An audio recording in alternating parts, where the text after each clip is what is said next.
This is pure magic, not mathematics.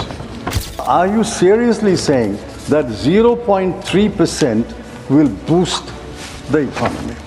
But what about the section of the people whom she has forgotten? இப்போது புதிய அறிமுகம் ஆச்சி hotel sambar 50 gram ரூபாய் 20 மட்டுமே. Food inflation was 6.18%. Education inflation was 11%. Healthcare inflation was 14%.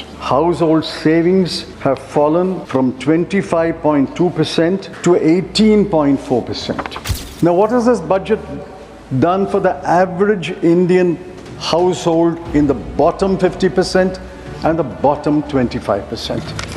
Nothing. Or along with cutting income tax, she should have cut the GST. Everybody pays GST.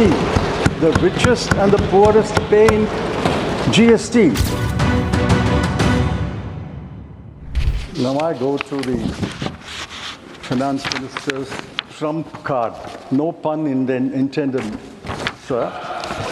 Trump card. No pun intended.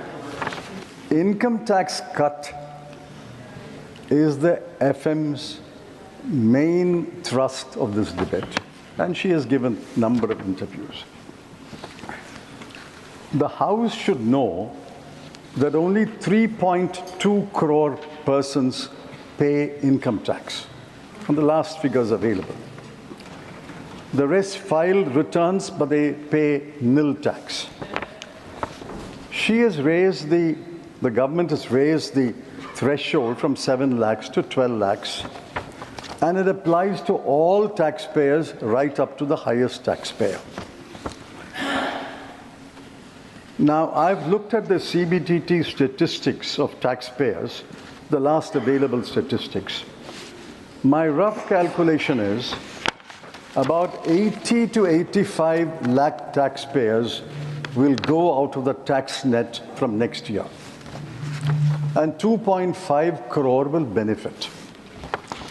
But the 2.5 crore includes not only the middle class, which the finance minister passionately championed, it includes 2,27,315 persons who returned a total income of more than 1 crore. It includes 262 persons who returned a total income of more than 100 crore. And it includes 23 persons who returned a total income of more than 500 crore. So this is not benefiting the middle class alone, which I welcome, but it's benefiting the very rich and the richest in the world. Yes. Finance ministers also claimed that she had foregone 1 lakh crore rupees. Yet she has claimed that the net tax revenues to the center will grow by 11.1% in 25-26. In 24-25 also it grew by 11%. So it's about the same number. After foregoing 1 lakh crore,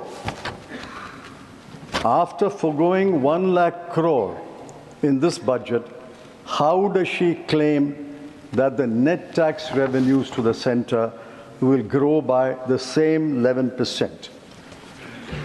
This is pure magic, not mathematics. I will reserve how this magic unfolds, and I will comment on it later. Secondly, the finance minister says this 1 lakh crore will go into consumption, and that consumption will boost the economy. I find initially a lot of cheerleaders accepted that claim. But in the last 2-3 days, even the finance minister's cheerleaders are becoming skeptical about it. I asked the Honorable Finance Minister, will not part of the 1 lakh crore go into savings? SBI chairman has hoped that part of it will come to him and the banking system. Will not part of the 1 lakh crore go into repaying old household debts? Will not part of the 1 lakh crore go into travel abroad? Will it not go for educating children abroad? And will it not go into consuming imported goods?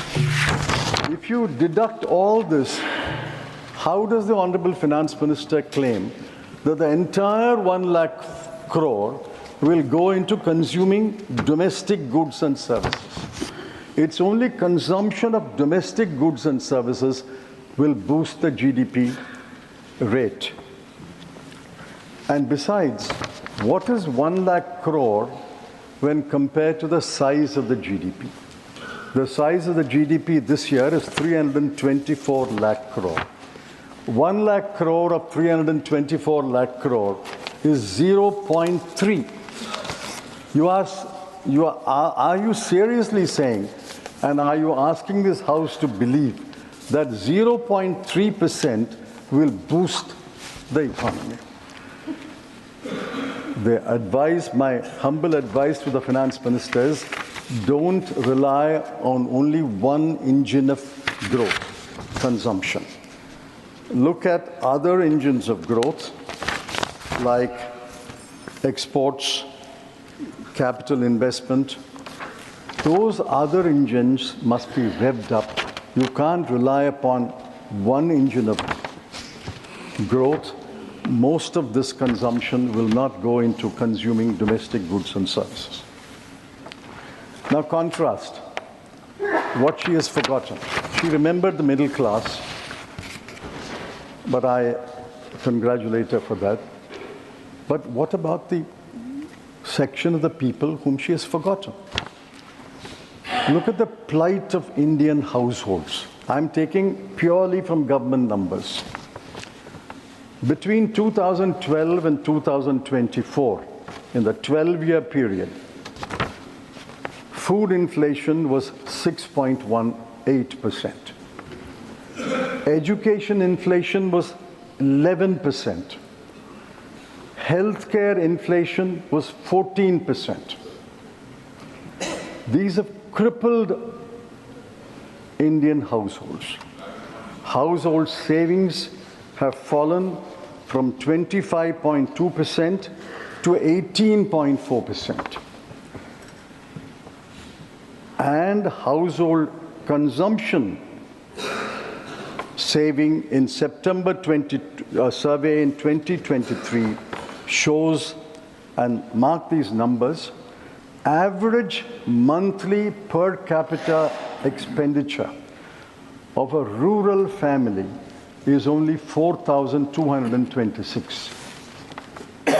And in urban areas, it is 6,996. Now we must examine these numbers more closely.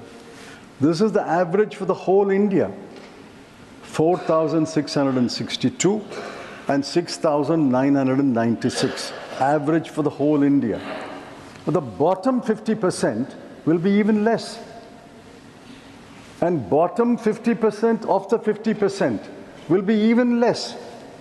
Now, what has this budget done for the average Indian household in the bottom 50% and the bottom 25%?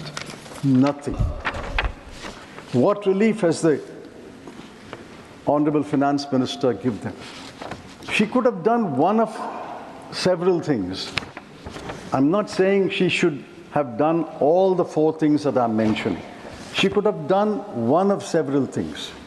One, instead of cutting income tax, or along with cutting income tax, she should have cut the GST. Everybody pays GST. The richest and the poorest pay in GST. She could have cut GST. She could have cut the tax on petrol and diesel. Everybody indirectly or directly uses petrol and diesel.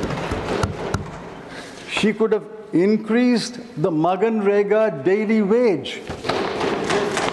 She could have increased that rate, because the poorest are the ones who are going to Maganrega work. And she could have raised the statutory minimum wage across the board under the Minimum Wages Act. That would have benefited thousands and thousands of laborers. she did nothing, but she was focused on income tax and she was focused on the Delhi election. இப்போது புதிய அறிமுகம் ஆச்சி hotel sambar 50 gram ரூபாய் 20 மட்டுமே.